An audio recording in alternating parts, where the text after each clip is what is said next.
آج اگر حکومت پوچھ لیتی ہے کہ یہ مال کہاں سے آیا، یہ بلیک منی ہے یا وائٹ منی، تو لوگوں کو جان کے لالے پڑ جاتے ہیں اور پھر ساری رات جو ہے وہ ٹیبل پہ وکیل بھی بیٹھا ہوتا ہے کہ کسی طرح سے ہم اس مشکل سے نکل جائیں اور ثابت کریں کہ یہ مال ہمارا کمایا ہوا ہے۔ یار حکومت پوچھ لے تو راتوں کی نیند اڑ جاتی ہے جب رب نے پوچھ لیا،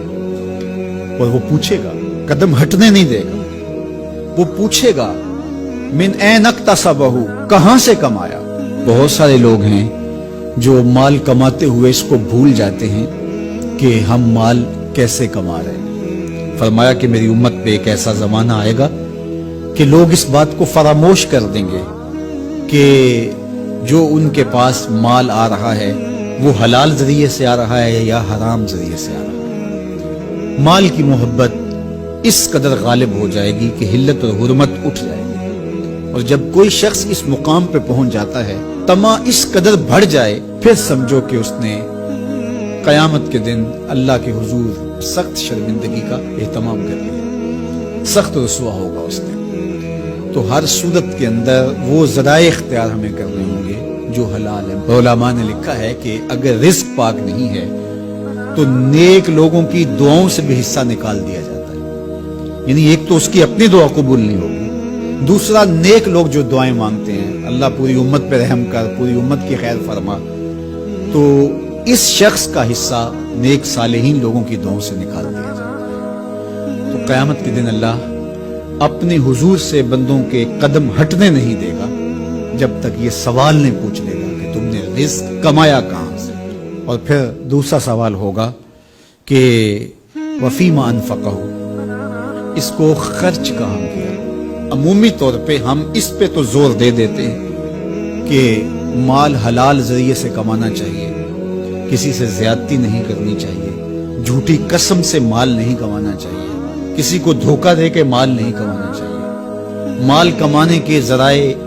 اچھے ہونے چاہیے، یہ اس پر تو ہم توجہ دیتے ہیں۔ لیکن سوال یہ بھی ہوگا کہ صرف یہ مسئلہ نہیں ہے کہ تم نے کمایا کیسے، یہ بھی مسئلہ ہے کہ تم نے مال کو خرچ کہاں کیا، مصرف کیا تھے اس کے، فضول خرچی میں، اسراف میں، تو وہ مال حلال کی کمائی تم نے ضائع تو نہیں کر۔ ہمارے مالک نے تو ہمیں جو مال ہے اس کو بے وقوف لوگوں کے ہاتھوں میں دینے سے منع کیا ہے۔ بچے ہیں جو مال کے مصرف کو نہیں جانتے، اس طرح گھر کی وہ خواتین جو مال کے مصرف کو اچھی طرح نہیں سمجھتی اور فضول خرچی کرتی ہیں، تو شوہر کی ذمہ داری ہے کہ وہ اخراجات کنٹرول کرے۔ یہ اس آیت کریمہ کی شرح کے اندر علماء نے لکھا کہ بے وقوفوں کو مال نہ دو، چونکہ وہ اگر غلط جگہ پہ خرچ کریں گے جہاں خرچ نہیں کرنا چاہیے تھا تو اس کا حساب آپ کو دینا پڑے گا۔ تو مال کو خود بھی ایسی جگہ پہ خرچ نہ کریں اور مال کا امین ان کو نہ بنائیں جو ایسی جگہ پہ خرچ کریں جو اس کا مصرف نہیں ہے۔ تو جو مال فضول خرچی میں اڑا دے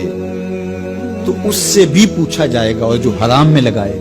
سراسر حرام میں لگائے، اس مال سے عیش و عشرت کرے، اس مال سے رشوت دے کے کسی کا حق چھینے، اس مال سے کسی پر ظلم کروائے، کسی پر زیادتی کروائے، تو کیا اس کو حساب نہیں دینا پڑے گا؟ تو ایک ایک پائی کا حساب دینا پڑے گا۔